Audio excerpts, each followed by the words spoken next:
Today we're in the garage to do a transmission filter and fluid change on my 21 Wrangler Rubicon with the ZF 8-speed automatic transmission. I'll give you all of the part numbers, the tools, and other information that you need to do the job right. It is going to be a quick and dirty video. It's Sunday afternoon. I got to work in the morning, so stay tuned.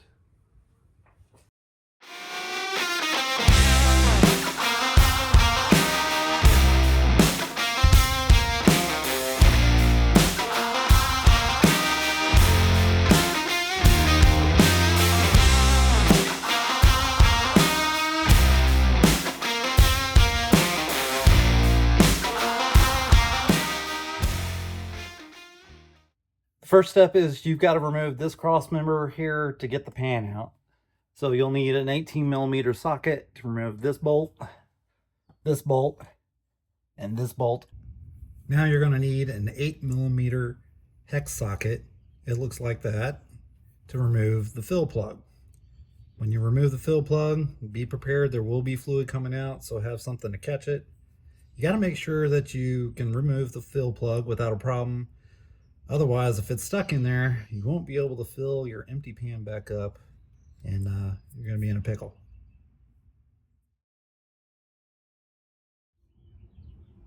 While we're waiting for the fluid to drain out of the fill plug to hopefully minimize some mess later, you're going to need one of these. It'll catch the splashing and everything that'll come out the back of the pan. I'm going to show you how to do that. This one is about 11 inches tall. I'd get one a little bit shorter, probably about 10. That way it would clear everything pretty easy. This one rubs a little bit. So that looks pretty good. What I'm going to do is hand tighten that plug back in so I can stop the drip. Next, you're going to need a T40 star bit. That's what it looks like. And that's going to go right up here.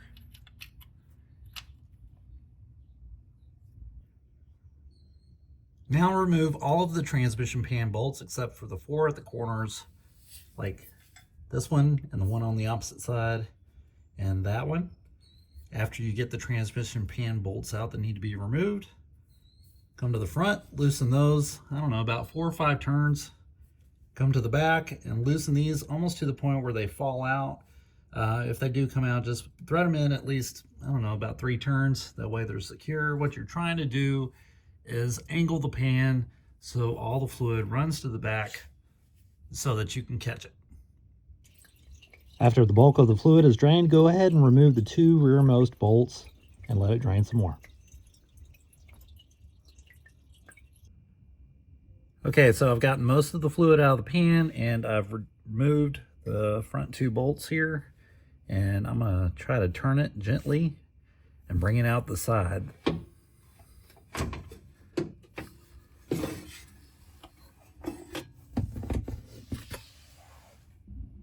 Make sure the seal is present when you pull the pan down. You don't want it getting stuck up there in the case. If it isn't there, then here's where you would look for it. I've already disturbed it, but I thought I'd show you guys. So, feeling the magnet, you can see that sludge coming up out of the groove there. It's really fine. And then over to the other side, same thing. Let's get it out of the groove here. Yeah, there's no considerable grit to it. So that looks good. The next step is we're going to remove the retaining nuts for the filter. There's one here and one over there. All right, the next step is to remove the old transmission pan gasket, and I've got an interior trim removal tool here so I don't mar up the actual metal pan under the gasket so we don't lose any sealing capability. So I'm just going to go under there, pry it up. Now I'm going to find the next corner. Here's another one. You can see that little round area there. Let's see if I can get up under there. This might be a little more tricky. That one was kind of, here, start over here on this little nub. This little round part here. That one was a little more flexible. Then and work your way over here, pry it up, and do the other two. Now I'm just gonna spray it with some brake clean. Okay, so I finished cleaning the magnets. That looks good. So does that. I'll double check them before I put them back in. I've chosen to reuse the original gasket, and the reason why is it is nice and thick, rigid aluminum all the way around. As long as it doesn't have any cuts or nicks in this raised edge right here, this rubber edge, then these are reusable. Here's the new part number. And it looks like a nicer gasket. It does have locating pins. It's just not as rigid as what I would like based on my experience in the performance industry. I'd just rather have this one. And full disclosure, this is the second time I'm swapping transmission fluid to try to get most of the old stuff out. So it did not leak. Here's the new Mopar transmission filter, and it will come with 2 new nuts to secure it to these studs. Per the factory service manual, we're going to hand tighten these. These are lock nuts. You can see that the pan wants to turn. It says tight until it's hand tight. So I'm just using a 1/4 inch drive ratchet and some fingers. I would call that hand tight. Turn it back the other way. And they say back it off 1/2 of a turn. The reason for backing it off 1/2 of a turn is you don't want this thing tight. You see how it moves a little bit? Well, this needs to line up with the transmission pump. So it's got to be able to move laterally. You can see it doesn't really move up and down. Next, reinstall your magnets.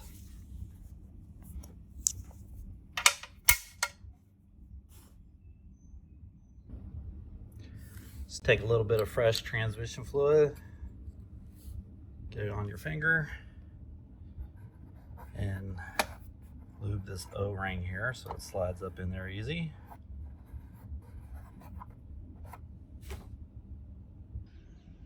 Next, I'm going to clean the bolts, especially the threads, so I can get accurate torque readings. Next, we're going to reinstall the pan. I apologize if there's any mower noise. I'm losing daylight and gotta finish this up. So you want to lift the pan up. Try not to disturb anything.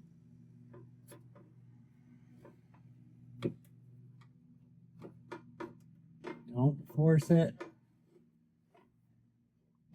Slide it back in place gently. Kind of rest it like you did before when it was draining. It should stay.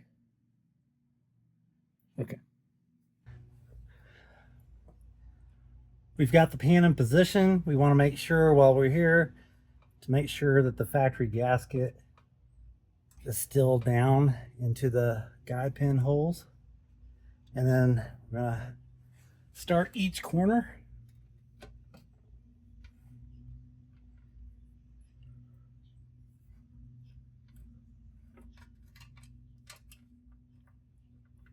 Just get about at least 2 or 3 threads by hand.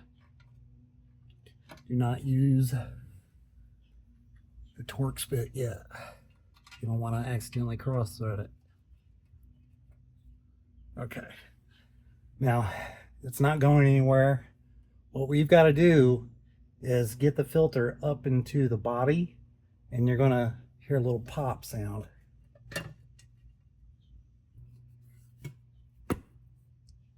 Just like that.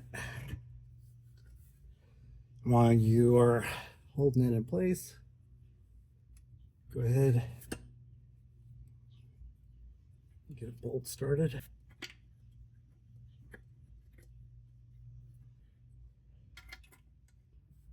All right, while you hold it up, make sure it doesn't come back down. You want to make sure that seal stays in place. got those started. I got this tighten things up with. It's set on the lowest setting, so just enough to draw it up, hopefully.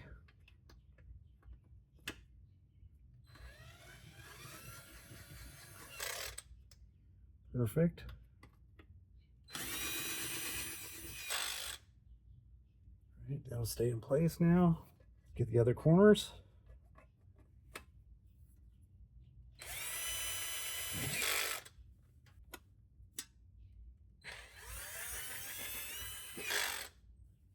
Okay, so from here, you're going to want to start the rest of the bolts again by hand.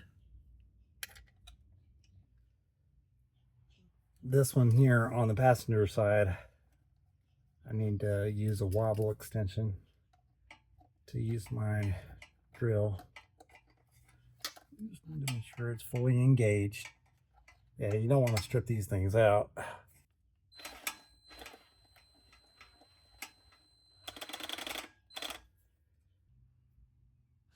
So the next step is you're going to want to tighten the bolts to 89 inch-pounds and use a crisscross pattern like you would on lug nuts, but you're going to want to work from the center out.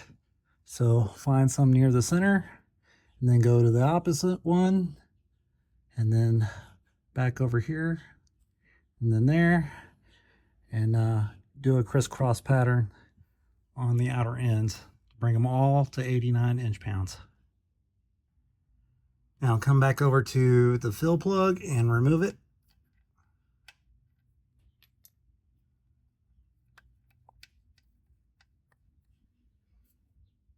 Now we're ready to add some fluid until it starts to seep out of the hole. I bought a brand new bug sprayer from Home Depot for about $11 to use as a transfer pump.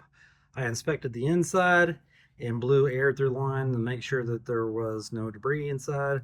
Let's try it out. Okay, it worked. Put a little too much in, but it is running back out of the fill hole. So I've reinstalled the fill plug hand tight. Now the next step is to start the engine and get it to at least 86 degrees. Real quick, you're going to want to spray off this exhaust crossover with brake clean. Get the oil off so it doesn't start smoking. I went into the vehicle information menu, selected trans temperature, and you can see we are at 80 degrees. Before we can add any more fluid while the engine is running, we have to get it up to 86 degrees. While we're waiting for it to reach 86 degrees, what we are going to do is go from park, reverse, count 5 seconds, neutral, 1 1000, 2 1000, 3 1000, 4 1000, 5 1000, drive, same.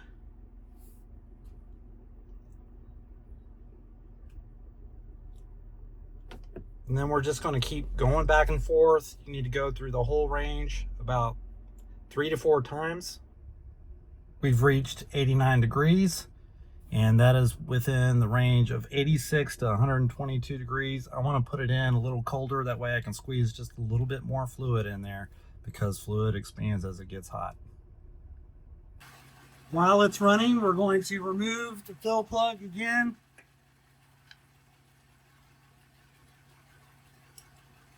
It's not that hot yet. And we're going to fill it up until it starts to seep out. It's kind of slow. It moves faster if you pump it at the same time.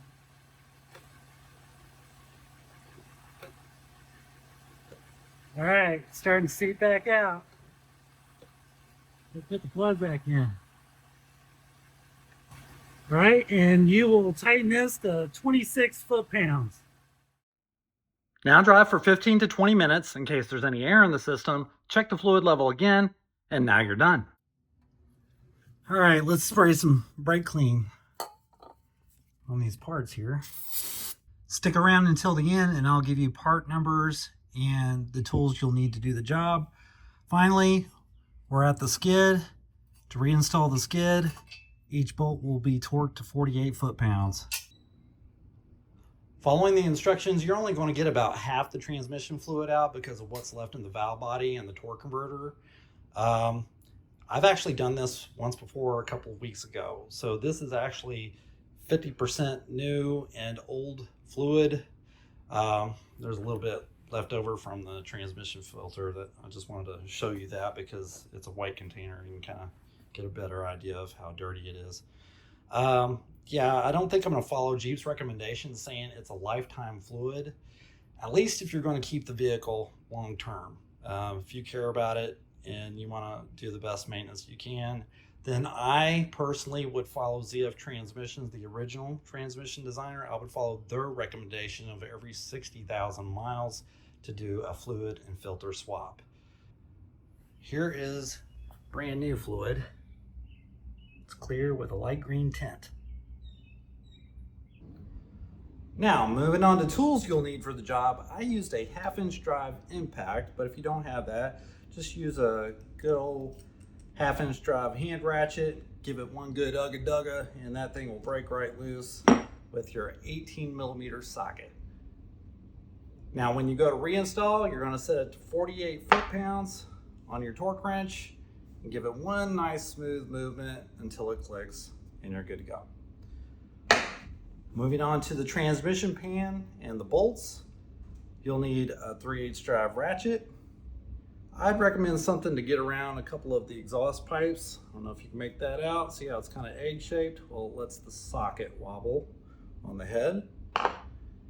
And a T40 hex bit socket for the bolts.